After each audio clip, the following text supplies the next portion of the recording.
May mga pagsubok o sitwasyon sa ating mga buhay na dumarating hindi para pahirapan tayo, kundi para i-prepare tayo for something greater ahead na ibibigay ng Diyos sa atin.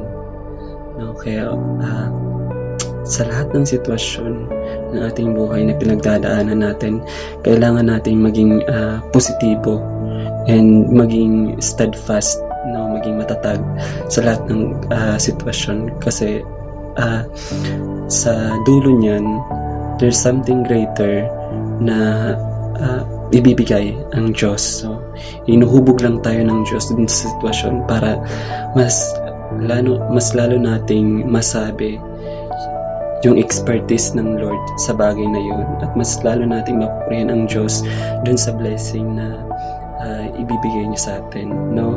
So lagi nating tatandaan na minsan may mga pagsubok na iaalaw ang Diyos sa buhay natin, hindi para pahirapan tayo. Yun ay para ihanda tayo para sa napakagandang bagay na ibibigay niya sa atin in the future. So yan yung reminder natin sa araw na ito. So yan, God bless everyone. Bye-bye.